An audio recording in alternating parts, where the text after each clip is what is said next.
Sa ngalan ng Ama, ng Anak, ng Espiritu Santo. Amen. Sumainyo ang Panginoon. At sumayo. Mga kapatid, upang maging marapat gumanap sa banal na pagdiriwang, pagsisihan natin ang ating mga kasalanan. Sinugong tagapagpagaling sa mga nagsisisi, Panginoon, kaawaan mo kami. Panginoon, kaawaan mo kami. Dumating na tagapaganyayang ang mga makasalanay magsisi, Kristo, kaawaan mo kami. Kristo, kaawaan mo kami. Nakaluklukan sa kanan ng Diyos Ama para ipamagitan kami, Panginoon, kaawaan mo kami. Panginoon, kaawaan mo kami. Kaawaan tayo ng makapangyarihang Diyos, patawarin tayo sa ating mga kasalanan, at patnubayan tayo sa buhay na walang hanggan. Amen. Papuri sa Diyos sa kaitaasan. At sa luma'y kapayapaan, sa mga tao kinalulugan niya. Pinupuri ka namin, dinarangal ka namin, sinasamba ka namin, pinasasalamatan ka namin. Dahil sa dakila mo, ang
Ama naming makapangyarihan, ang iyong kagandahang loob ay manguna at sumubaybay sa aming pamumuhay ngayon at araw-araw, upang kami itaguyod sa paninindigang gumawa ng kabutihan sa pamamagitan ni Hesukristo kasama ng Espiritu Santo, magpasawalang hanggan. Amen.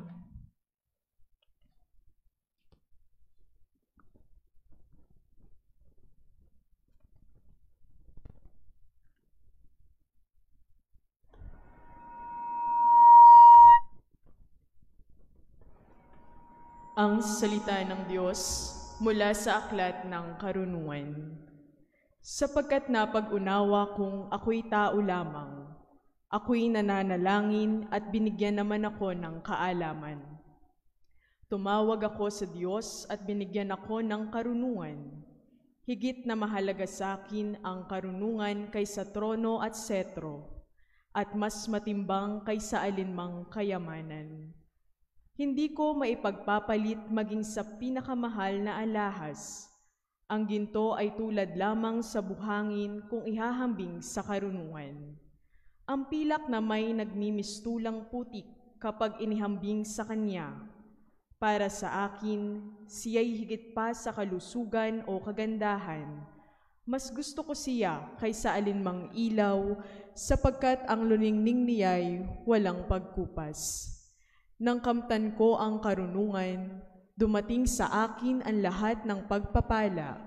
Siya ang nagkaloob sa akin ng kayamanang walang kapantay. Ang salita ng Diyos. Salamat sa Diyos.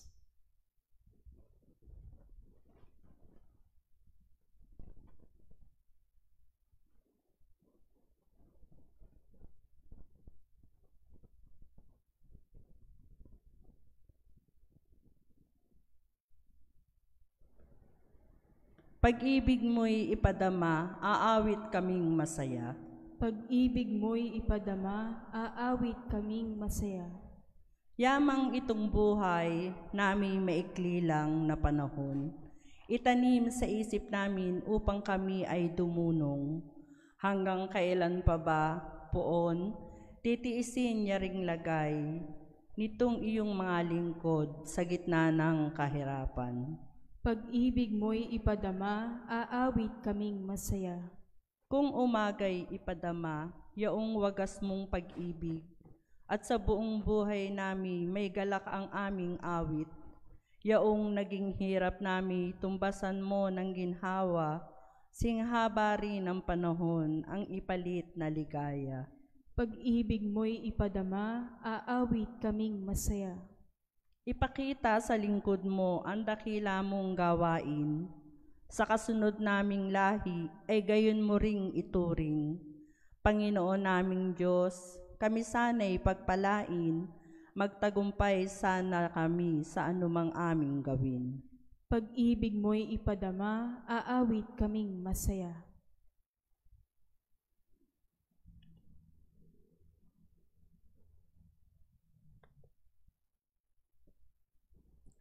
Ang salita ng Diyos mula sa sulat sa mga Hebreo. Ang salita ng Diyos ay buhay at mabisa, higit na matalas kaysa alinmang tabak na magkabilay talim. Ito'y tumatagos maging sa pinaghihiwalayan ng kaluluwa at espiritu, ng mga kasukasuan at ng utak sa buto, at nakatataho ng mga iniisip at binabalak ng tao. Walang makapagtatago sa Diyos. Ang lahat ay hayag at lantad sa Kanyang paningin, at sa Kanya tayo magsusulit. Ang salita ng Diyos. Salamat sa Diyos.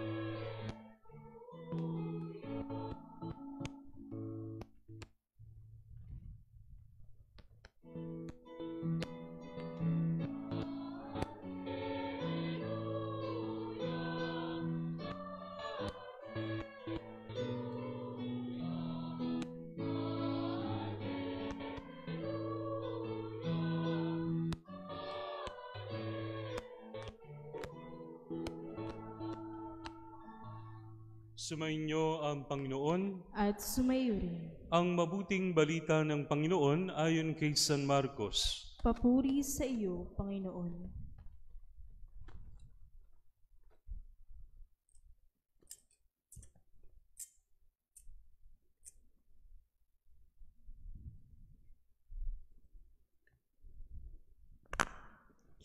Noong panahong iyon, habang paalis na si Jesus, ay may isang lalaking patakbong lumapit, lumuhod sa harapan niya at nagtanong, "Mabuting guro, ano po ang dapat kong gawin upang magkamit ng buhay na walang hanggan?" Sumagot si Jesus, "Bakit mo ako tinatawag na mabuti? Walang mabuti kundi ang Diyos. Alam mo ang mga utos, huwag kang papatay, huwag kang mangangalunya, huwag kang magnanakaw, huwag kang magsisinungaling sa iyong pagsaksi, huwag kang mandadaya, igalang mo ang iyong ama at ina." "Guro," sabi ng lalaki, "ang lahat po ng iya'y tinupad ko na mula pa sa aking pagkabata." Magiliw siyang tiningnan ni Jesus at sinabi sa kanya, "Isang bagay pa ang kulang sa iyo. Humayo ka, ipagbili mo ang iyong ari-arian at ipamigay sa dukha ang pinagbilhan, at magkakaroon ka ng kayamanan sa langit. Pagkatapos bumalik ka at sumunod sa akin." Namanglaw ang lalaki nang marinig ito at malungkot na umalis sapagkat siya'y napakayaman. Tiningnan ni Jesus ang mga nasa paligid niya at sinabi sa kanyang mga alagad, "Napakahirap mapabilang ang mayayaman sa mga pinagaharian ng Diyos." Nagtaka ang mga alagad sa pananalitang ito. Muling sinabi ni Jesus, "Mga anak, talagang napakahirap mapabilang sa mga pinagaharian ng Diyos. Madali pang makaraan ang kamelyo sa butas ng karayom kaysa pasakop sa paghahari ng Diyos ang isang mayaman." Lalong nagtaka ang mga alagad kaya't sila'y nagtanungan, kung gayon sino ang maliligtas? Tinitigan sila ni Jesus at sinabi sa kanila, "Hindi ito magagawa ng tao, ngunit hindi ito mahirap sa Diyos. Magagawa ng Diyos ang lahat ng bagay." At nagsalita si Pedro, "Tingnan po ninyo, iniwan namin ang lahat at kami sumunod sa inyo." Sinabi ni Jesus, "Tandaan niyo ito, ang sino mang mag-iwan ng bahay o mga kapatid, ina, ama, mga anak, mga lupa, dahil sa akin at sa mabuting balita, ay tatanggap ng makasandaang ibayo sa buhay na ito, mga bahay, mga kapatid, mga ina, mga anak at mga lupa, ngunit may kalakip na pag-uusig, at sa kabilang buhay ay magkakaroon ng buhay na walang hanggan."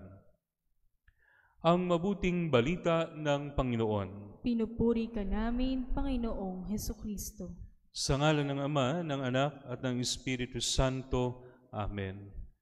Mga kapatid, sinasabi po na ang atin daw pong pananampalatayang Kristiyano ay isang pananampalataya na nangangailangan ng pangunawa, faith-seeking understanding. Ang atin pong pananampalataya, mga kapatid, ay hindi bumaksak na lang sa langit para tanggapin natin. Inaanyayahan tayo, mga kapatid, ng Panginoon na unawain itong mabuti para ito ay ating maisabuhay. Sa atin pong ebanghelyo, mga kapatid, may lalaking lumapit sa Panginoon at ang sabi, "Paano po ako magkakaroon ng buhay na walang hanggan?" Ano sabi sa kanya ng Panginoon? "Sundin mo ang mga utos." Saan nakapaloob ang Ten Commandments? It is mentioned in the book of Exodus. Saan nandun ang aklat ng Exodo? Nasa Lumang Tipan. Nasaan ang Lumang Tipan? 1, 2, 3. Nasa Bible. Di ba? Nasa Bible. Okay? So yung buong Biblia, mga kapatid, ay salita ng Diyos. Yung Ten Commandments na yan, mga kapatid, lahat ng buod ng yung Ten Commandments na yan, ang lahat ng mga sinabi ng mga propeta, lahat ng sinabi sa aklat ng mga hari at sa aklat ng mga awit, ay napapaloob dyan sa Ten Commandments na iyan. Pagkatapos, ang sabi ng ating Panginoon, sundin mo yan, magiging okay ka. Ang sabi ng lalaki, nagawa ko na pong lahat. Meron pa sinabi ang Panginoon, ang sabi sa kanya, ipagbili mo lahat, at pag ipagbili mo na, ibigay mo sa nangangailangan at sumunod ka sa akin. Anong gustong sabihin ng Panginoon dito? Paulit-ulit niyang sinasabi na napakahirap makapasok ng mayayaman sa kaharian ng Diyos. Ang gustong sabihin ng Panginoon dito, hindi yung literal na mayaman. Kasi kung sinabi niya ditong mayaman, wala nang magsisikap sa buhay kasi walang makakarating sa langit. Ang gusto niyang sabihin dito, kung hindi mo mapawalan yung kayamanan mo para masundan yung sinasabi ko, hindi ka makakarating sa langit. Mga kapatid, ilan sa inyo may Bible dito? Ilan? Halos lahat. Pupusta ko. Magkano?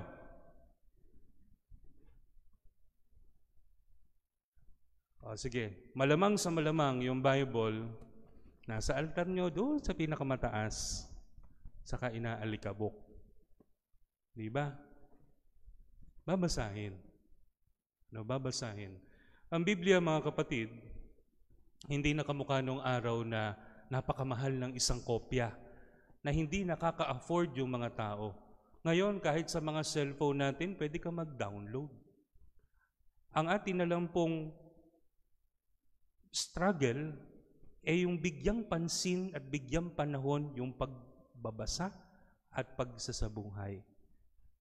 Tayo po, mga kapatid, ang bumuo ng Bible. Alam nyo ba yon? Hindi si Martin Luther, hindi ang mga Mormons, hindi ang mga Adventists, hindi ang mga iglesia ni Kristo. Sa mga Katoliko nanggaling ang Biblia. Pero mga kapatid, sadly, tayo mga Katoliko hindi aral sa Biblia. Mga kapatid, hindi ko naman hinihingi sa inyo na maging Bible scholar lahat kayo. Pero yung maging pamilyar man lang tayo sa Bagong Tipan, sa aklat ng mga awit, alam niyo yung mga Bible na maliliit? Pwede nating basahin yun. At makakakuha tayo ng inspirasyon sa araw-araw. Ang sabi po sa aklat ng karunungan, ang pagmamahal sa Panginoon ang simula ng karunungan. Sa aklat ng karunungan, mga kapatid, nang hihingi ng karunungan yung nagdadasal, yung nagsulat ng Book of Wisdom. Bigyan mo ako ng wisdom, Panginoon. Pero makukuha ang wisdom sa pagbabasa ng salita ng Diyos para ito ay maging gabay natin para mas lalong makilala yung Panginoon na ating minamahal. Gising pa ba kayo? Gising pa. Oo. So, basahin ang Biblia. Baka magkaroon ng Bible quiz, isali natin yung lokal ng marungko. Matatalo tayo. Matatalo tayo. Alam niyo mga kapatid, may bagong translation ng Biblia. Ang pamagat ng translation, ang Bible. Ang Bible. Taglish version ng Biblia. Meron po itong imprimatur ng bagong, ang nanghihiranging kardinal, si Bishop Ambo. Ito po ay para sa mga Pilipinong Katoliko na hindi sanay sa malalim na Tagalog, kaya ginawang Taglish para mas maintindihan. We should familiarize ourselves with the Word of God, mga kapatid. Kanina, sa second reading, tinatanong ako nung bago magsimula. Tinanong din ako sa Encanto. Sabi ko, hindi ko alam. Ano po ba yung pagtataho o pagtataho? Sino pa ba gumagamit nun? Nawala na. This is a very outdated version of archaic, hindi outdated, archaic version of Tagalog na ginagamit natin sa liturhiya. Kung hindi natin maintindihan yung naririnig natin sa pinapahayag sa pulpito na version ng salita ng Diyos, magkaroon po tayo ng initiative na pagdating natin sa bahay, tingnan yung sarili natin mga Biblia. Ano ba yung gustong sabihin doon sa ating binasa kanina sa misa? Para maintindihan natin at ma-apply natin sa ating buhay. Ang sabi po sa atin pong ikalawang pagbasa, the word of the Lord is a two-edged sword. Isang tabak na dalawa ang talim na makapagsisiyasat ng ating mga kalooban, susuri sa ating mga iniisip at titingnan yung ating motivation. Pero makikita lang natin ito at magkakaroon ito ng pakinabang sa atin kung binabasa natin. Okay po ba? Gising pa, mga pumipikit na kayo. Dito nga lang pinapaliwanag ko nakakatulog na kayo Paano pa pagdating sa bahay? Alam niyo po mga kapatid, ang diocese ay meron pong binuong grupo, yung Bible Apostolate na mag-aaral ng salita ng Diyos. Alam niyo po ba, nag-announce kami nito, walang member, ayaw nilang sumali. Ayaw. O paano mo paaasahang magbasa ng Bible? Sa mga lay minister ba, alam po ang Tata Celso?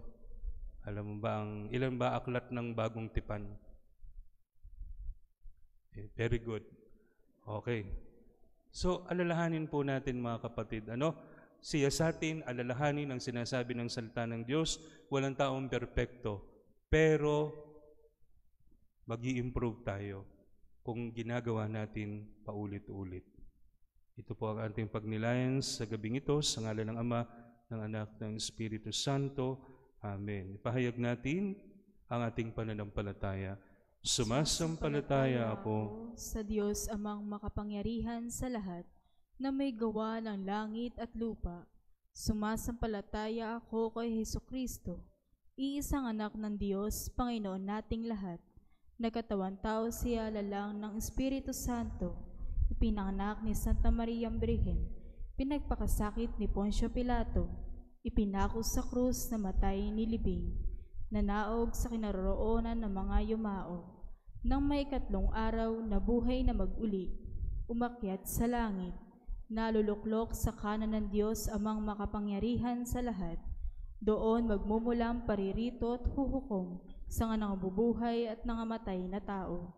Sumasampalataya naman ako sa Diyos Espiritu Santo, sa banal na simbahang Katolika, sa kasamahan ng mga banal, sa kapatawaran ng mga kasalanan, sa pagkabuhay na muli ng nangamatay na tao, at sa buhay na walang hanggan. Amen.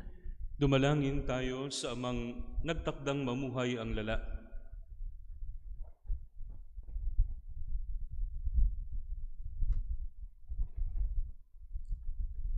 Dumalangin tayo sa amang makapangyarihan para marapat tayong makatugon sa paanyaya ng Panginoon.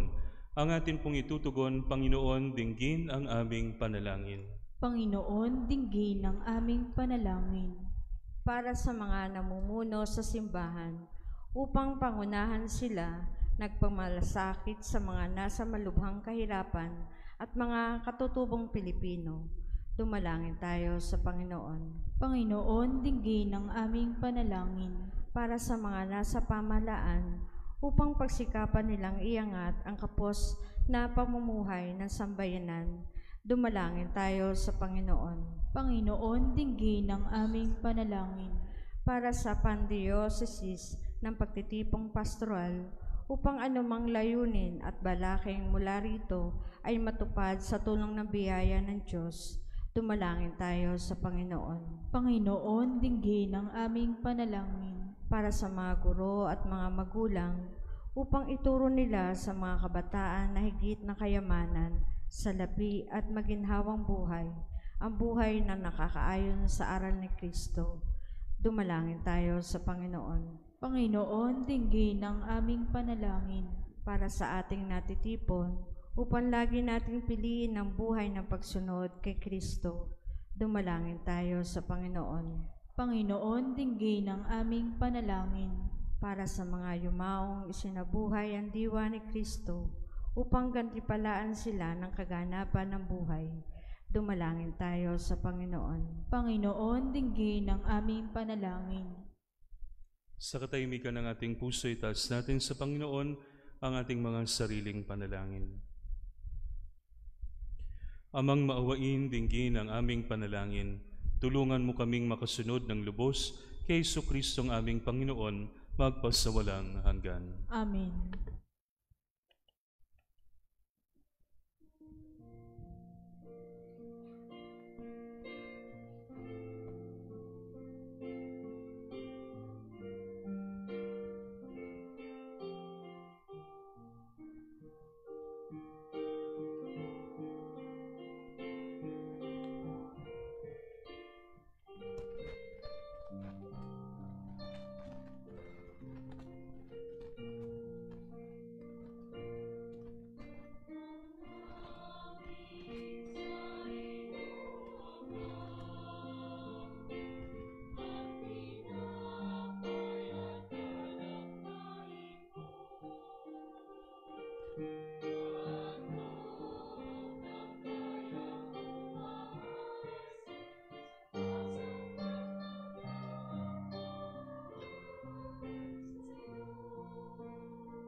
Manalangin kayo mga kapatid upang ang paghahain natin ay kalugdan ng Diyos amang makapangyarihan. Tanggapin nawan ang Panginoon ito paghahain sa iyong mga kamay, sa kapurihan niya at karangalan, sa ating kapakinabangan at sa buong sambayanan niyang banal. Ama naming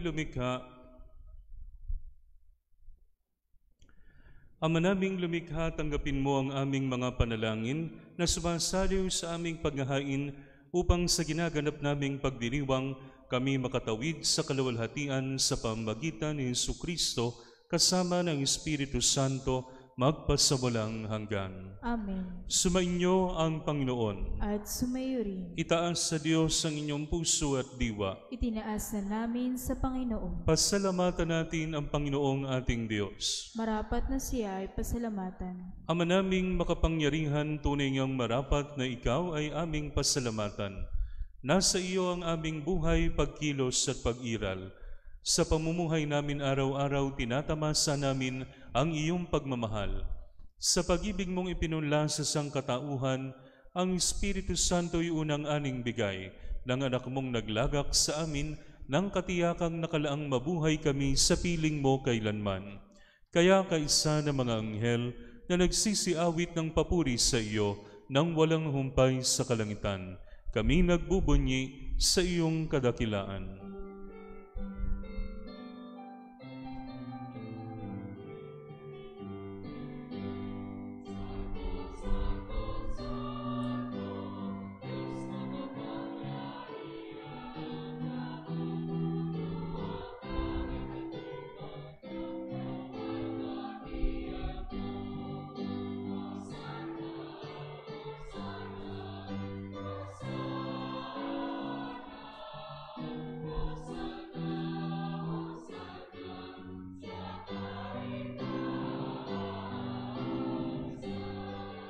Pinagpalang na paririto sa ngalan ng Panginoon.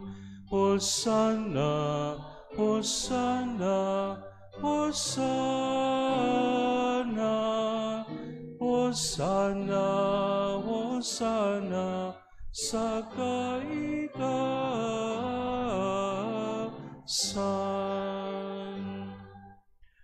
Ama naming banal, ikaw ang bukal ng tanang kabanalan, kaya't sa pamagitan ng iyong Espiritu, gawin mong banal ang mga kaloob na ito, upang para sa amin maging katawan at dugo ng aming Panginoong Hesukristo. Bago niya pinagtiisang kusang loob na maging handog, hinawakan niya ang tinapay, pinasalamatan kanya, pinaghati-hati niya iyon, iniabot sa kanyang mga alagad at sinabi, "Tanggapin ninyong lahat ito at kanin.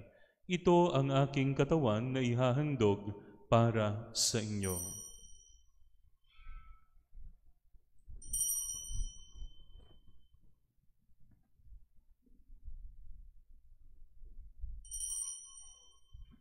Gayun din naman nung matapos ang hapunan, hinawakan niya ang kalis, muli kanyang pinasalamatan. Iniabot niya ang kalis sa kanyang mga alagad at sinabi, "Tanggapin ninyong lahat ito at inumin. Ito ang kalis ng aking dugo, ng bago at walang hanggang tipan.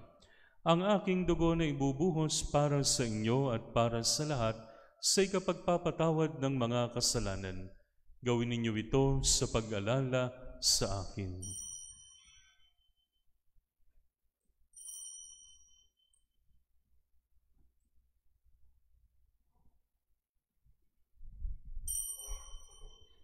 Ipagbunyin natin ang misteryo ng pananampalataya.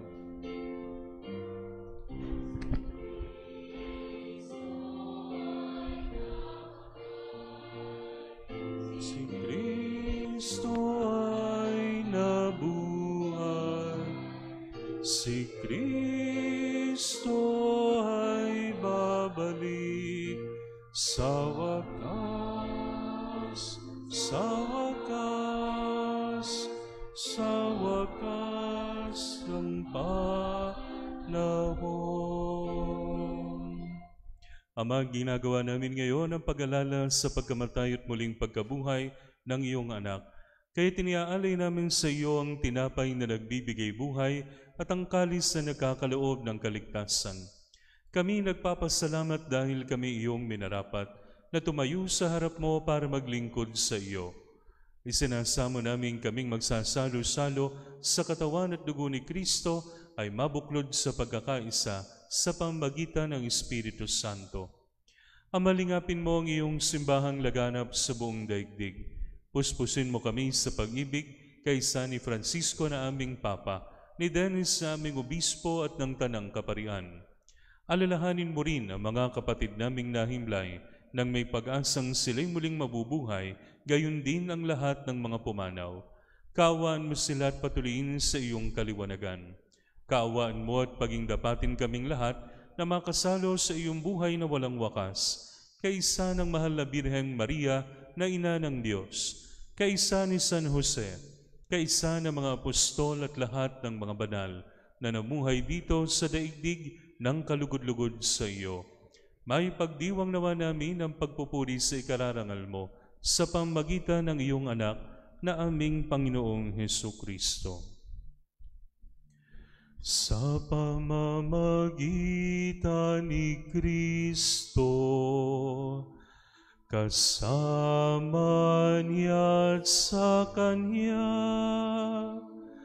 ang lahat ng parangal at papuri ay sa iyo, Diyos Amang makapangyarihan, kasama ng Espiritu Santo, magpasawalang hanggan.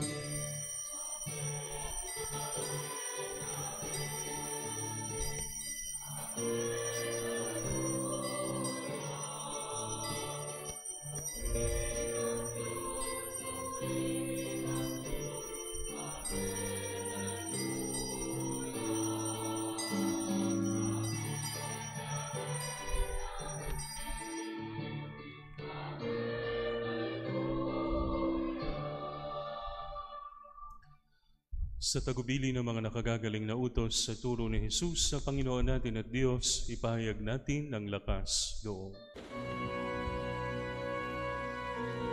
Ama namin, sumasalangit ka, sambahin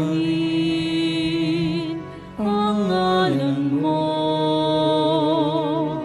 mapasa amin ang kaharian mo, sundin ang loob mo dito sa lupa para nang sa langit. Bigyan mo kami ngayon ang aming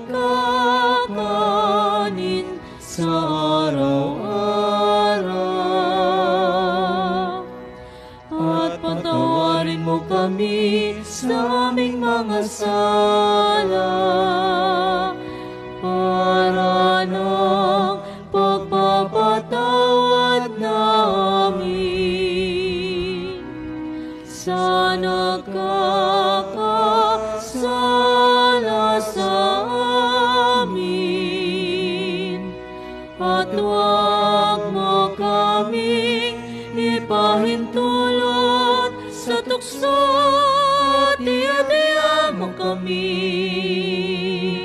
sa lahat ng masama.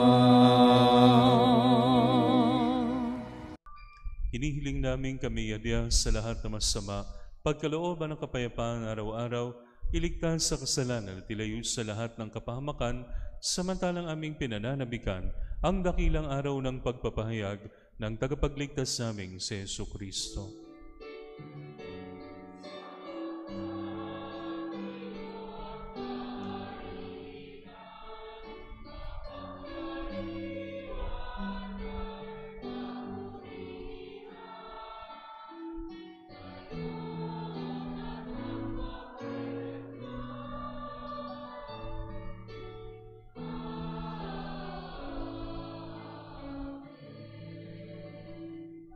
Panginoong Jesucristo, sinabi mo sa iyong mga apostol, kapayapaan ang iniiwan ko sa inyo. Ang aking kapayapaan ang binibigay ko sa inyo. Tunghayin mo ang aming pananampalataya at huwag ang aming mga pagkakasala. Pagkalooban mo kami na kapayapaan at pagkakaisa ayon sa iyong kalooban, kasama ng Espiritu Santo, magpasawalang hanggan. Amen. Ang kapayapaan ng Panginoon ay laging sumainyo. At sumayo rin. Magbigayan kayo ng kapayapaan sa isa't isa.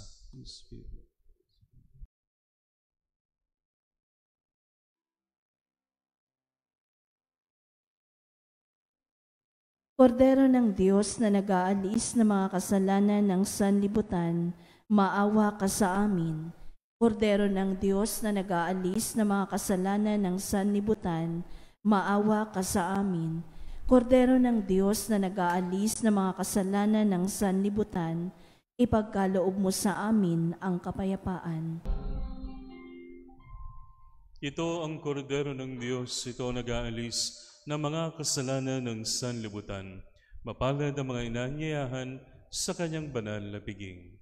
Panginoon, hindi ako karapat-dapat na magpatuloy sa iyo, ngunit sa isang salita mo lamang ay gagaling na ako.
Manalangin tayo. Ama naming mapagmahal, ngayong kami iyong pinapakinabang sa katawat dugong banal. Iniluluhog namin sa dakila mong kabutihan sa tanan na kami gawin mong kasalo sa iyong buhay. Sa pamamagitan ni Jesucristo, kasama ng Espiritu Santo, magpasawalang hanggan. Amen.